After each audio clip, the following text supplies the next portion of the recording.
तर 10-15 दिन टाइम चाहिँ लाग्छ है। यो मान्छे भ्रष्टाचारी भए पनि दिमाग चाहिँ रहेछ है, त्यसै तालुकुया हुने रहेछ है। यो मास्टर छ नि, नपढेको मास्टर। नपढेको मास्टर हो नि। मास्टर हुँ भन्छ, पढेको चाहिँ छैन क्या। ए लेखो भने नि यता फर्केको लेख्छ। कहाँ गयो होइन, पहिला मेरी श्रीमतीको सिउँदोमा परेको सिन्दुरको टुङ्गो ला अनि मात्र हिँड। हँसाउँदा हँसाउँदै रुवाएर गए शम्भुराज थापा बखते।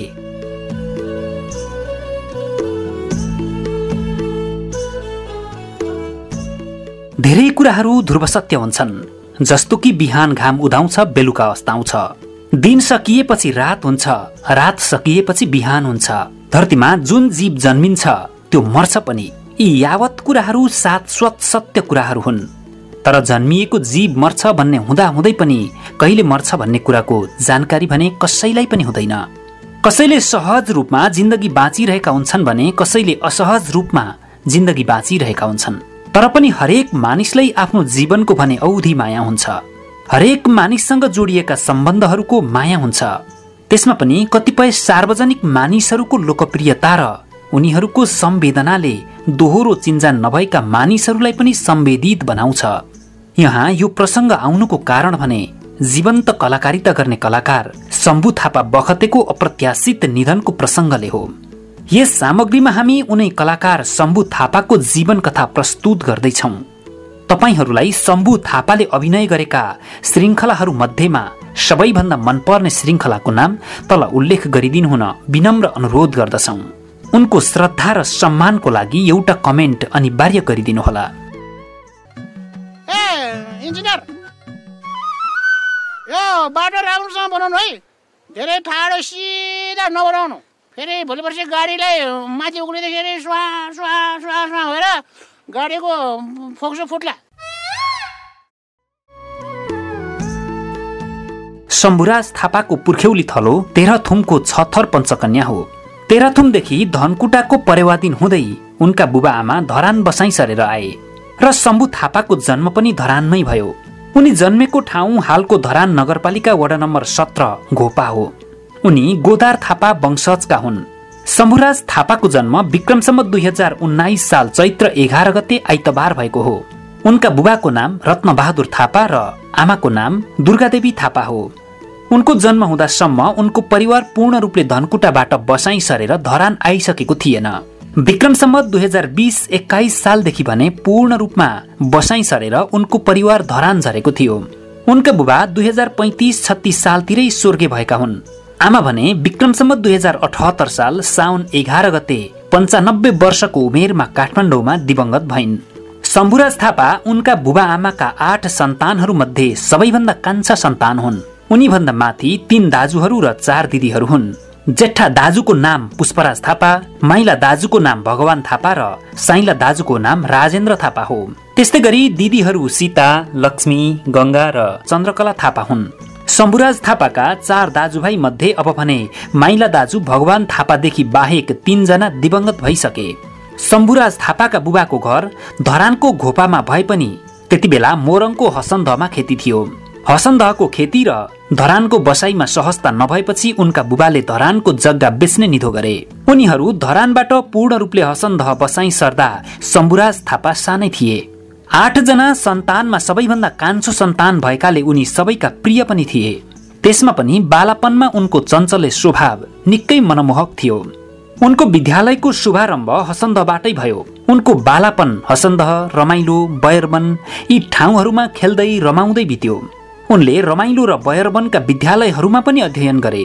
हसनदहमा घर जग्गा खेती थियो, खान लगाउनको अभाव थिएन। उनका जेठा दाजु पुष्पराज थापा हसनदह गाउँ पञ्चायतका प्रधान पञ्च थिए। उनका माइला दाजु भगवान थापा निर्माण व्यवसायी बने। शम्भुराज थापाले एसएलसी पछि विराटनगरको महेन्द्र मोरङ क्याम्पसबाट प्रमाणपत्र तह अध्ययन गरे। उनी आइए पढ्दै गरेको बेला उनका दाजुहरूले विराटनगरमा होलसेल पसल पनि सञ्चालन गरेका थिए। उनी क्याम्पसको समयभन्दा बाँकी समय त्यही पसलमा व्यस्त हुन्थे। विराटनगरबाट प्रमाणपत्र तह सकिएपछि शम्भुराज थापाले बनारसबाट स्नातकसम्म अध्ययन गरे। मलाई चाहिँ थपौँ यो आलुकै भात, आलुकै दाल, आलुकै अचार, आलुकै तरकारी भए पनि असाध्यै मिठो लाग्यो। यहाँसम्म शम्भुराज थापाको जीवनमा कला जोडिएको छैन, तर जब उनी बनारसबाट नेपाल फर्किए त्यसपछि भने उनीसँग कला जोडिएर आउँछ। त्यति बेला विराटनगरमा नृत्य तथा अभिनय सिकाउने एउटा कला केन्द्र थियो। कला केन्द्रको नाम थियो नाट्येश्वरी कला केन्द्र। त्यसका सञ्चालक थिए कामेश्वर झा। शम्भुराज थापाले सोही कला केन्द्रबाट नृत्य तथा अभिनय सिक्न थाले। उनको कलाकारिताको पहिलो गुरु हुन् उनै कामेश्वर झा। यही कला केन्द्रबाटै उनको कलाकारिता पनि सुरु हुन्छ। त्यति बेला उक्त कला केन्द्रले बेला बेलामा विभिन्न खालका सडक नाटकहरू पनि देखाउने गर्थ्यो। उक्त कला केन्द्रका सडक नाटकहरूमा उनलाई पनि समावेश गर्न थालियो। त्यो बेला विराटनगर क्षेत्रमा नाटकको माहौल निकै बलियो थियो। त्यसमा पनि नाट्येश्वरी कला केन्द्रमा विभिन्न एनजिओ आइएनजिओहरू सूचनामूलक र जनचेतनामूलक नाटक तथा धारावाहिकहरूका लागि ठोकिने गर्थे। सडक नाटकहरूमा शम्भुराज थापाको अभिनयले आयोजक, प्रायोजक, दर्शक र निर्देशकलाई पनि आकर्षित गर्थ्यो। उनी निर्देशकले दिएको भूमिकालाई दुरुस्तै निर्वाह गर्न सक्थे। यसरी सडक नाटक, विराटनगरको वीरेन्द्र सभागृहमा मञ्चन हुने नाटकहरूमा उनी अनिवार्य जसो सामेल हुन थाले। त्यसो हुँदा त्यो बेलाका नाटकहरूमा उनी निकै व्यस्त पनि भए। त्यति बेला विराटनगरमा नाटकमा राम्रो पहिचान बनाएको संस्था थियो आरोहण गुरुकुल।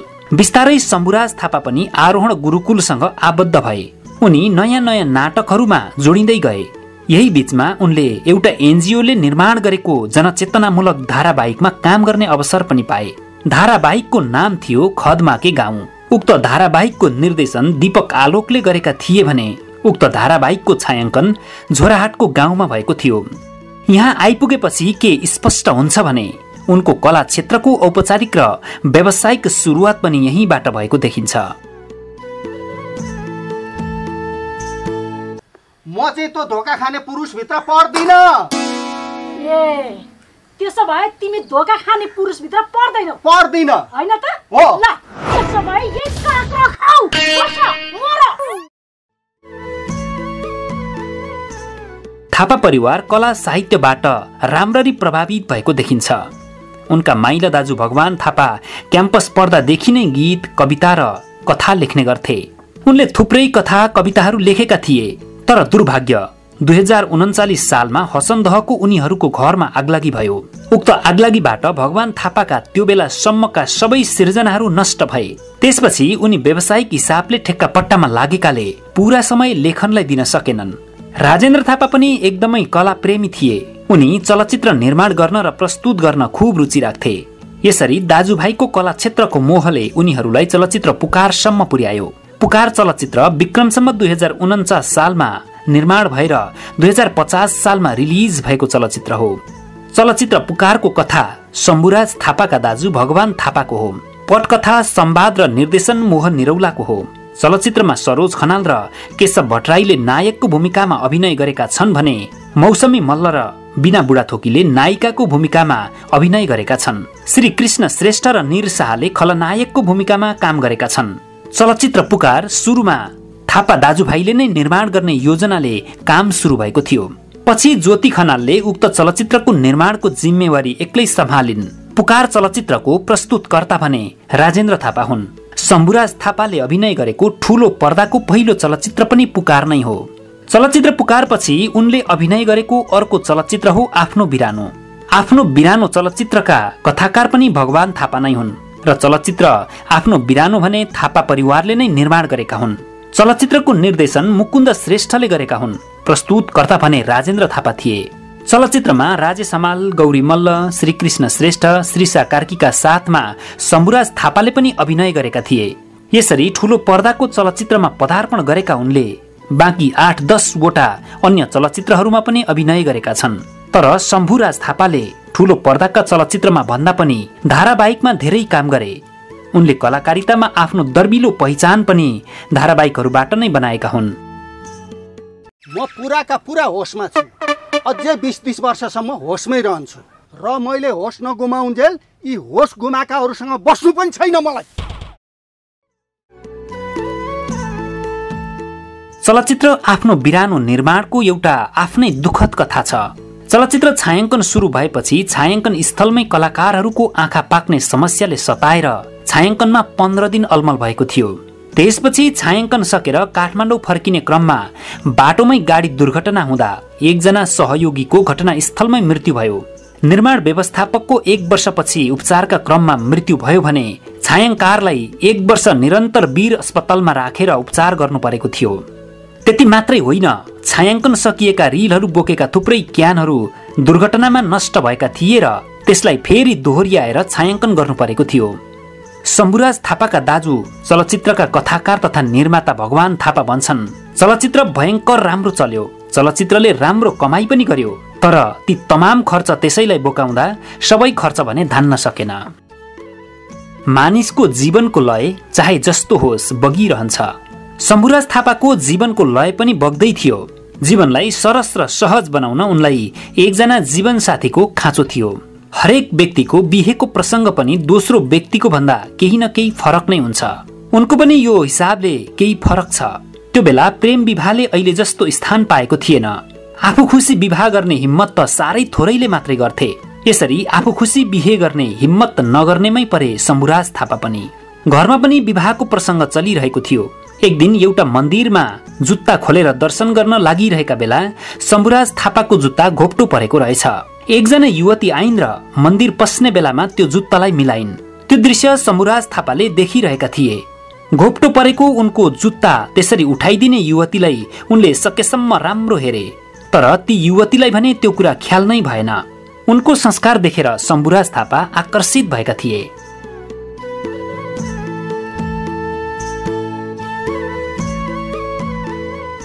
त्यो मन्दिरको कुरा त्यत्तिकै सकियो, तर शम्भुराज थापाको मनमा भने ती जुत्ता उठाउने युवती गाढा भएर बसेकी थिइन्। तर ती को हुन्, कहाँ की हुन्, उनलाई केही पनि थाहा थिएन। फेरि अर्कोपल्ट भेट हुन्छ भन्ने पनि उनलाई थाहा थिएन। यता उनको बिहेको कुरा अघि बढ्यो। केटी हेर्न जाने कुरा भयो। कोही आफन्त मार्फत कुरा आएको थियो। संयोगवश केटी हेर्न जाँदा त तिनै मन्दिरमा जुत्ता उठाउने केटीको घरमा पो पुगेछन्। शम्भुराज थापालाई के खोज्छस् कानो, आँखो भने जस्तै भयो। यसरी जनकपुरकी सीमा कार्कीसँग उनको लगनगाँठो कसियो। उनी परिवारको कान्छो। कान्छाको पनि विवाह भइसकेपछि बिस्तारै सबैजना दाजुभाइले सरसल्लाह गरेर व्यवहार आफ्नो आफ्नै बनाए। त्यति बेला कलाकारिता पूर्ण रूपले व्यावसायिक भइसकेको थिएन। कलाकारिता त सोख जस्तो मात्रै थियो। जीवनलाई व्यवस्थित बनाउन त कुनै राम्रो आय स्रोतको व्यवस्था गर्नै पर्थ्यो। बाँकी रहेका 3 भाइमा 3नै भाइ कला क्षेत्रलाई औधी माया गर्थे। राजेन्द्र थापा र शम्भुराज थापा काठमाडौँ जाने भए भगवान थापा विराटनगरमै रहे। काठमाडौँमा गएर उनी कलाकारितासँगै अन्य कामहरू पनि गर्न थाले। तर त्यति बेला प्रशस्तै चलचित्र तथा धारावाहिकहरू नबन्ने, बनेकामा पनि सबैमा संलग्न हुन नसकिने भएकाले सधैँ सुटिङ हुँदैन थियो। दाजु राजेन्द्र थापा र शम्भुराज थापा जग्गा जमिनको कारोबार पनि गर्न थाले। त्यसले गर्दा उनलाई काठमाडौँमा बस्न पनि सहज हुँदै गयो। त्यसको साथै कलाकारितामा पनि उनको संलग्नता बढ्दै गयो। उनी महसञ्चारसँग जोडिन पुगे। महसञ्चारका हरिबहादुर, मदन बहादुर लगायत विभिन्न सफल श्रृङ्खलाहरूमा अभिनय गरे। त्यस्तै उनले मेरी बासै, भद्रगोल, गोलमाल, हल्का रमाइलो आदि धारावाहिकहरूमा अभिनय गरे। यसरी जति धारावाहिकमा काम गरे पनि उनको कलाकारितामा लोकप्रियता भने गोलमाल र हल्का रमाइलोबाट धेरै माथि पुगेको देखिन्छ। कुरा के भने नि साथी हो, यो गाउँमा ठग्न सकिएला जस्तो मलाई लागेन। यहाँ छ नै के र ठग्नु। हिमाली क्षेत्र पर्यो, जडीबुटीको खानी छ, एक्सपोर्टको काम हुन्छ। अब हामीले गरौँ भने पुलिसले हामीलाई खोजिराखेको छ, जहाँ भेटो त्यहीँ समय हाल्छ। गोलमाल धारावाहिकमा उक्त धारावाहिककी चर्चित पात्र खुइलीका बुबा भएर उनले गरेको अभिनयलाई आम दर्शकले खुब रुचाएको पाइन्छ। त्यस्तै गरी उनले अभिनय गर्दै आएको अर्को धारावाहिक हल्का रमाइलोले भने उनको परिचय नै बदलिदिएको छ। उक्त धारावाहिकमा भने उनी बखते पात्रको भूमिकामा छन्। उक्त धारावाहिकका लागि लेखक तथा निर्देशक राजु मास्टर र बल्छी धुर्वेले उनका लागि निर्माण गरेको बखते पात्र समाजको एउटा आम पात्र हो। तर उसका केही आयामहरू फरक भएकाले बखते पात्र दर्शकका नजरमा पर्ने पात्र पनि हो। धारावाहिकमा बखते र प्यारीको जोडी छ। प्यारी भएर उनीसँग जोडीको रूपमा अभिनय गर्ने कलाकार हुन् कमला रेग्मी। त्यो जोडी कारण बिना नै बातै पछि झगडा पनि गरिरहन्छ। झगडाका प्रसङ्गहरू त केही पनि हुँदैनन्, तर उक्त झगडाको पछाडि भने कुनै न कुनै सामाजिक मूल्य भने अवश्य पनि राखिएको हुन्छ। सबैभन्दा धेरै टिआरपीको आधारमा हल्का रमाइलो धारावाहिकको सिङ्गो टिम नेपाल टेलिभिजनबाट सम्मानित पनि भएको थियो। यो सम्मानमा उनको पनि बराबर हात रहेको छ। अहिले भन्दा लगभग 7-8 वर्ष पहिलाको कुरा हो। भगवान थापा, राजेन्द्र थापा र शम्भुराज थापा मिलेर कथानक चलचित्र बनाउने सल्लाह भएको थियो। चलचित्रको नाम राखिएको थियो घेराबन्दी। कथा भगवान थापाको थियो र उक्त चलचित्रलाई प्रदीप भट्टराईले निर्देशन गर्ने पक्का भएको थियो। कलाकारहरू सबैको टुङ्गो पनि लागिसकेको थियो र गीतहरू पनि रेकर्ड भइसकेका थिए। चलचित्रका लागि रिहर्सल आदि सम्पूर्ण तयारी पनि भइसकेको थियो। तर दुर्भाग्य, चलचित्रको छायाङ्कन सुरु हुने बेलामा चलचित्रका प्रस्तुतकर्ता राजेन्द्र थापाको मृत्यु भयो। उक्त घटनाले सम्पूर्ण परिवारलाई यति विक्षिप्त बनायो कि त्यसपछि उक्त चलचित्रको काम अगाडि बढाउने कुरा सोचमै आएन। यदि उक्त चलचित्र निर्माण भएको भए प्रदीप भट्टराईले निर्देशन गरेको पहिलो चलचित्र जात्रा नभएर घेराबन्दी हुने थियो। अरूको दुःख देख्न नसक्ने सहयोगी भावनाका शम्भुराज थापासँग काम गरेका अनुज र अग्रज सबैले उनको आनी बानी साह्रै राम्रो भएको बताउँछन्। गोलमाल धारावाहिकका चर्चित कलाकार पवन खतिवडा भन्छन्, उहाँ अनुज पुस्तालाई साह्रै धेरै हौसला र माया गर्नुहुन्थ्यो। हाम्रो ब्याक बेन्चर श्रृङ्खलामा उहाँले हामीलाई हौसला दिनकै लागि हाम्रो सानो अनुरोधमा प्रिन्सिपलको भूमिकामा अभिनय गरिदिनु भएको थियो।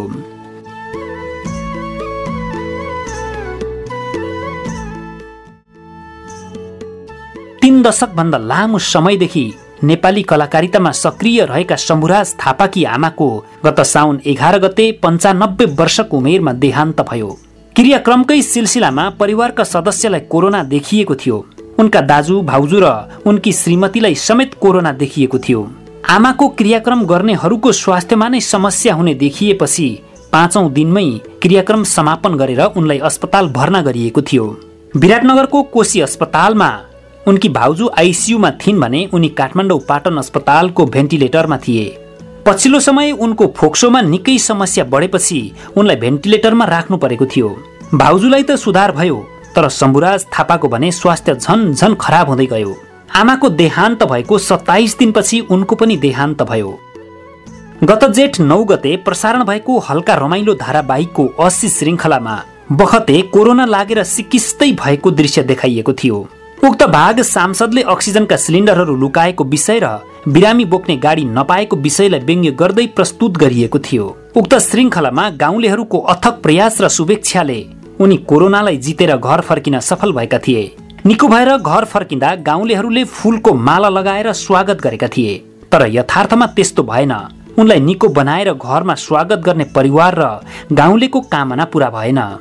उनलाई प्रेम गर्ने श्रीमती सीमा, 8-9 महिना अगाडि मात्रै विवाह भएकी छोरी अन्सु थापा र एक मात्रै छोरा मान्सु थापाको मायाले पनि धान्न सकेन। सिङ्गो परिवार र तमाम दर्शकहरूको कामनाले पनि रोक्न सकेन।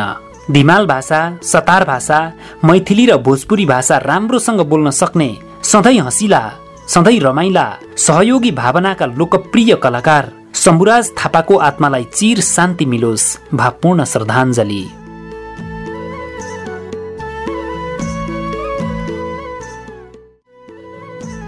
हामीले कलाकार शम्भु थापाको जीवनको इतिवृत्तान्त यहाँ प्रस्तुत गर्यौं।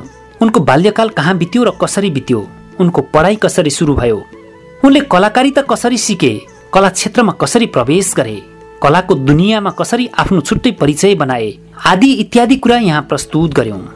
शम्भुराज थापा बखतेको भर्खरै निधन भएको छ।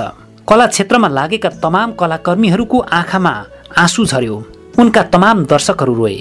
यही बीचमा हामीले पनि उनको जीवनको साङ्गो पाङ्गो अध्ययन गरेर सामग्री बनाउन आवश्यक ठान्यौं। यो सामग्री बनाउनलाई हामीलाई जोरहाटका अग्रज नाट्यकर्मी भरत गुरागाई बर्बरिकको निकै ठूलो हात रहेको छ। शम्भुराज थापाका माइला दाजु भगवान थापाले हामीलाई शम्भुराज थापाको तमाम जानकारी उपलब्ध गराइदिनु भएको छ। उहाँलाई पनि हामी धन्यवाद व्यक्त गर्दछौँ। आदरणीय दर्शकवृन्द, तपाईहरूले यो भिडियो हेरिसक्नु भएको छ। यो भिडियो हेरिसकेपछि तपाईहरूलाई कस्तो लाग्यो? आफ्नो स्वतन्त्र प्रतिक्रिया राखिदिनु हुनका लागि विनम्र अनुरोध गर्दछौँ।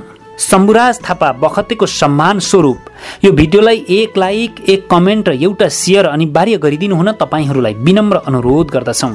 यो भिडियोलाई अन्तिमसम्म हेरिदिनु भएकोमा तपाईहरूलाई धेरै धेरै धन्यवाद। हवस् त, नमस्कार।